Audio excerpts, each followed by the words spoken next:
स्वागत है आप सभी का दर्पण सिविल सर्विसेज के यूट्यूब चैनल पर। और आज हम डिस्कस करेंगे डे 40 डेली मेंस क्वेश्चन के आंसर्स। डे 40 में कुछ अनुच्छेद दिए गए थे जिनका संक्षेपण करना था, है ना। तो दो अनुच्छेद दिए गए थे, पहला अनुच्छेद ये है और दूसरा अनुच्छेद दूसरे पेज पे दिया गया था, है ना, जिसका हमें संक्षेपण करना होता है। तो ये अनुच्छेद का संक्षेपण करने के लिए पहले हम संक्षेपण समझ लेते हैं कि संक्षेपण होता क्या है और इसे किस प्रकार से किया जाता है। तो उसके लिए मैंने कुछ नोट्स भी ऐड किए हुए हैं, जिसे मैं उन्हीं को एक्सप्लेन करके आपको बताऊंगी कि संक्षेपण किस प्रकार से किया जा सकता है। वीडियो शुरू करने से पहले मैं दो चीज़ और बता दूं कि दर्पण सिविल सर्विसेज के अंतर्गत तीन प्रोग्राम चलाया जा रहा है, जिसमें से हमारा जो सीरीज हमारी चल रही है डे 40 जो अभी मैं पढ़ा रही हूँ, ये है 75 days daily mains answer writing programme, है ना। और दूसरा हमारा है एमपीपीएससी प्री के सुबह 25 क्वेश्चन दिए जाते हैं, जिनका वीडियो डिस्कशन और रिटर्न डिस्कशन भी उपलब्ध कराया जाता है हमारे व्हाट्सएप चैनल पर, टेलीग्राम चैनल पर और एफबी पर और इंस्टाग्राम पर, इन सभी पर उपलब्ध कराया जाता है। और तीसरी चीज़ है कि दर्पण सिविल सर्विसेज द्वारा इकोनॉमिक्स की क्लास यूट्यूब पर बिल्कुल निःशुल्क रूप से चलाई जा रही है न्यू सिलेबस के अंतर्गत, तो इन्हें आप देखना बिल्कुल ना भूलें। इन्हें आप जा कर के दर्पण सिविल सर्विसेज की प्लेलिस्ट में जा कर के देखें और डे बाय डे के रूप में इनकी प्लेलिस्ट लगी हुई है, तो इन्हें आप ज़रूर से ज़रूर देखें। अब हम शुरू करते हैं अपनी वीडियो, जिसमें हम पढ़ेंगे संक्षेपण क्या होता है। तो पहले हम चलते हैं संक्षेपण क्या होता है इसे समझने। तो मैंने इसमें कुछ नोट्स ऐड किए हुए थे जिसमें मैं बताऊंगी संक्षेपण क्या होता है। संक्षेपण अगर आता है कि संक्षेपण किसे कहते हैं और संक्षेपण लिखने के लिए आता है तब भी हम लिख सकते हैं। तो हम इसकी परिभाषा देखते हैं। किसी भी विस्तृत विवरण के मूल भावों को सुरक्षित रखते हुए उसको संक्षिप्त में व्यक्त करना क्या कहलाता है? संक्षेपण कहलाता है। किसी भी विस्तृत विवरण मतलब हमें कोई अनुच्छेद दिया गया है, कोई बड़ा सा अनुच्छेद दिया गया है, तो उसका जो मूल भाव है, जो उस अनुच्छेद में मूल भाव है, उसका जो कहना चाह रहा है, उसको सुरक्षित रखते हुए हमको उसे संक्षिप्त में व्यक्त करना है। मतलब कुल मिला के गागर में सागर भर देना है ना, कम शब्दों में उसको व्यक्त कर देना है ना। तो ये हमारा हुआ संक्षेपण। जब हम संक्षेपण की परिभाषा लेंगे तो एग्जैक्ट यही लिखेंगे, है ना, वर्ड टू वर्ड बिल्कुल याद कर लेनी है आपको। और दूसरी परिभाषा हम लिख सकते हैं इसके और में है, दिए हुए विस्तृत विवरण को उसके मूल तत्वों को सुरक्षित रखते हुए 1/3 शब्दों में संक्षिप्त करना। संक्षेपण जो होता है वो हमेशा 1/3 जो मूल विवरण है उसका 1/3 किया जाता है ना, 1/3 शब्दों में लिखा जाता है। तो विस्तृत विवरण को उसके मूल तत्वों को सुरक्षित रखते हुए 1/3 शब्दों में संक्षिप्त करना क्या कहलाता है? संक्षेपण कहलाता है। संक्षेपण के कुछ गुण होते हैं, है ना, कुछ विशेषताएं होती हैं। जैसे पहला दिया गया है पूर्णता, है ना। तो संक्षेपण स्वतः पूर्ण होना चाहिए। संक्षेपण में उतनी ही बातें लिखी जानी चाहिए जो मूल अवतरण के संदर्भ में हो। अपनी ओर से कोई भी बात नहीं लिखनी चाहिए, है ना। तो संक्षेपण पूर्ण होना चाहिए, जो भी बातें मूल अवतरण में कही गई है वही हमें लिखनी चाहिए। अपनी ओर से कोई भी बातें नहीं लिखनी चाहिए होती। पहली विशेषता हुई पूर्णता, है ना। दूसरा संक्षिप्त था, तो संक्षेपण है तो इसे संक्षेप में ही होना चाहिए। तो संक्षेपण का यह प्रधान गुण है। मतलब संक्षेपण हम तभी कर रहे हैं जब हम उसे संक्षिप्त कर रहे हैं, तो इसका तो ये प्रधान गुण होगा ही, है ना। तो संक्षेपण का मूल अवतरण जो है उसका 1/3 होना चाहिए, 1/3 होना चाहिए। तो ये हो गया संक्षिप्तता, इसकी दूसरी विशेषता। और तीसरी विशेषता क्या है? स्पष्टता, है ना।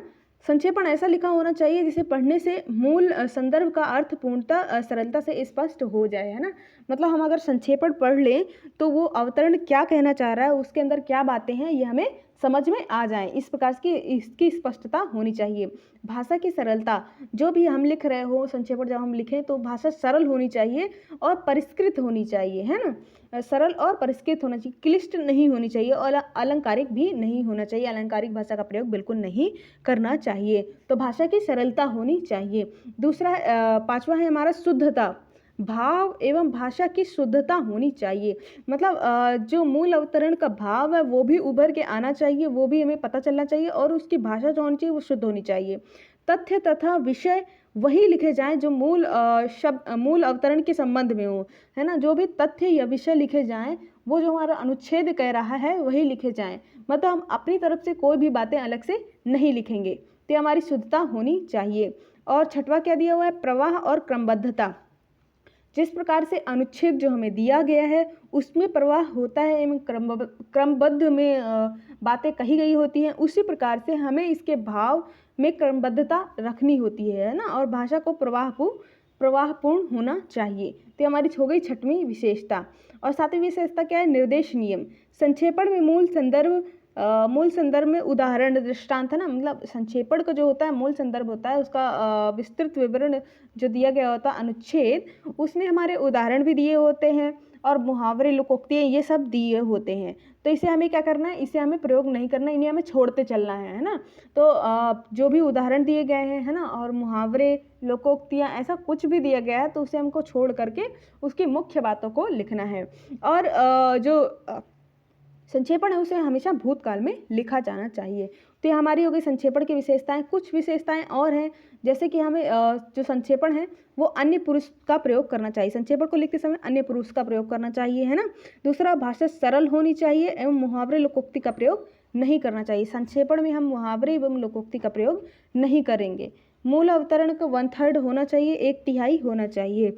जहाँ संभव हो अनेक शब्द के लिए एक शब्द का प्रयोग करना चाहिए। जब हम अनेक शब्द के लिए एक शब्द का प्रयोग करते हैं तो वह संक्षेप में हो जाता है ना। तो अनेक शब्द के लिए एक शब्द का प्रयोग करना चाहिए। यथासंभव अपने शब्दों का प्रयोग करना चाहिए, जहाँ जरूरी हो वही करना चाहिए, है ना। भाषा व्याकरण सम्मत होनी चाहिए।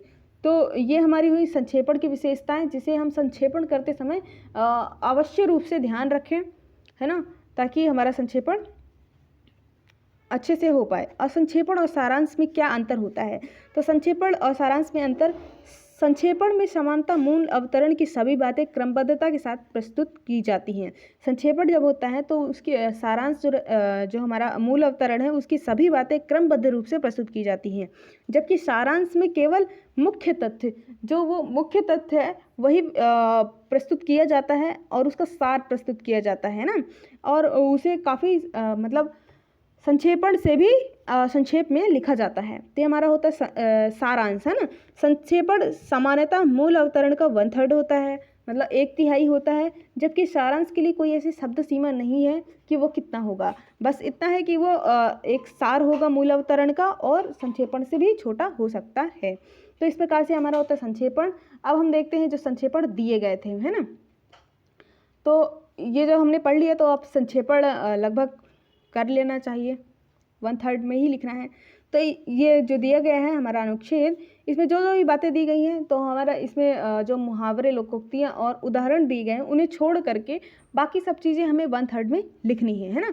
तो जैसा कि हमारा दिया गया है, जैसा इस संक्षेपण का उत्तर दिया गया है इतने शब्दों में, है ना, तो इसका लगभग 1/3 कर दिया गया है, 1/3 कर दिया गया है। तो इसी प्रकार से आपको भी लिखना है, 1/3 में कर देना है संक्षेपण में। और दूसरे संक्षेपण का भी दिया गया है, जैसा कि दूसरा संक्षेपण हमारा इतना था, ये इतना बड़ा था, उसे हम 1/3 में कर दिए।